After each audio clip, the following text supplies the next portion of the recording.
All right, let's talk about one of the most frustrating things on the SAT writing section. Commas. You've been there, right? Staring at a question completely baffled? Well, today we're going to crack the code on one of the test's biggest tricks, and it all comes down to something called essential and non-essential clauses. Let's get right into it. Yeah, this. This right here. Does this look painfully familiar? You've got a sentence, a blank space, and four answers that are basically identical except for where the commas are. It's confusing on purpose.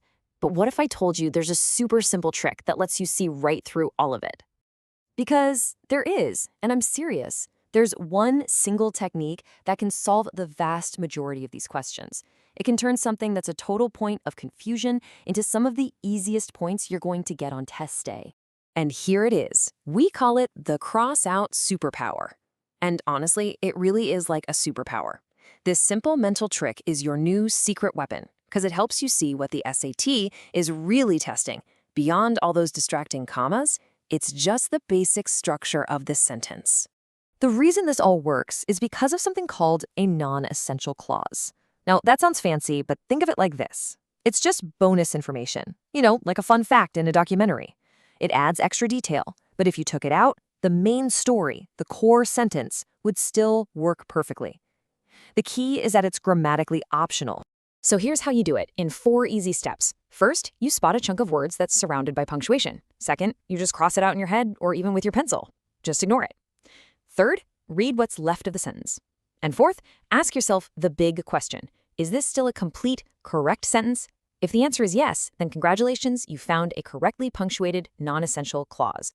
Let's try it out with a real example. Look at the sentence about the Tower of London. See that part in the middle, kind of hugged by 2 commas, which was begun by William the Conqueror in 1078?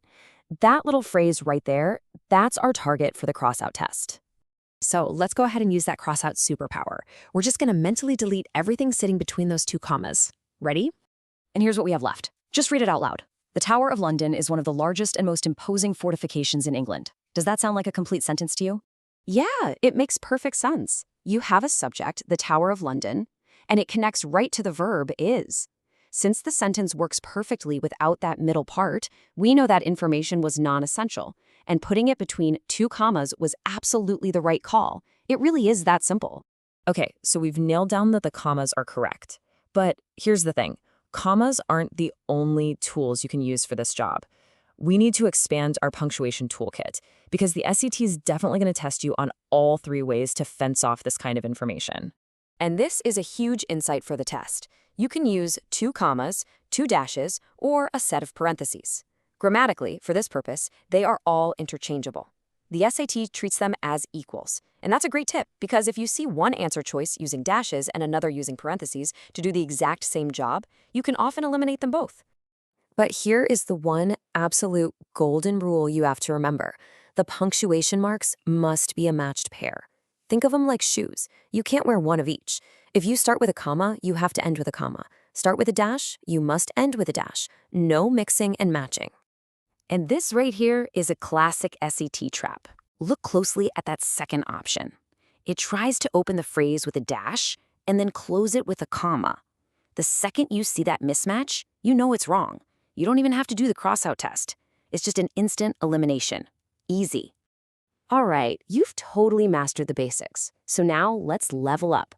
Let's apply this cross-out superpower to some of the trickier situations the SAT loves to throw at you. So what about little transition words like however or therefore? Well, sometimes they're just non-essential interruptions. And the test is simple. Use your superpower. Cross it out. If the sentence still makes sense, then that word just needs to be surrounded by commas. But, and be careful here, if that word is actually connecting 2 complete sentences, you'll need a period or a semicolon before it. That's a different role they also love to test. Okay, this is a huge shortcut. As a general rule for the SAT, if a clause starts with the word that, it's almost always essential information, which means you should never, ever put a comma before it. But if it starts with which or who, it's usually non-essential, so you do use commas. See the examples here. Parrots are pets that a person can have specifies the kind of pet. We need that info. But London, which is a large city, is just a bonus fact about London. So what about names and titles? Well, the rule is exactly the same. Just treat the name like any other phrase. You use the crossout superpower. Just read the sentence without the name and see if it still makes sense and is clear in context. Let's apply that right now. The sentence mentions her acquaintance, Charles Babbage. Okay, let's cross out the name Charles Babbage. We're left with her acquaintance. But which acquaintance? We have no idea who they're talking about anymore. So the name is absolutely essential to identify who she is. And if it's essential, that means no commas. So we've gone through the core method, the right punctuation, and even the special cases. Let's put this all together into a simple 3-step action plan that you can use on test day. Here is your game plan. Number 1, spot the punctuation.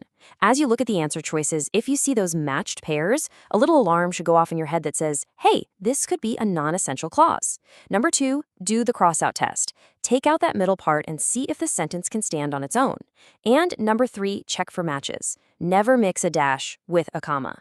That's it. That's the whole game, right there. By turning this one simple technique into a habit, you can transform one of the trickiest parts of the SAT into a totally reliable source of points. So the question isn't if you can learn this, it's how many points you're about to add to your score. So are you ready to make grammar your advantage?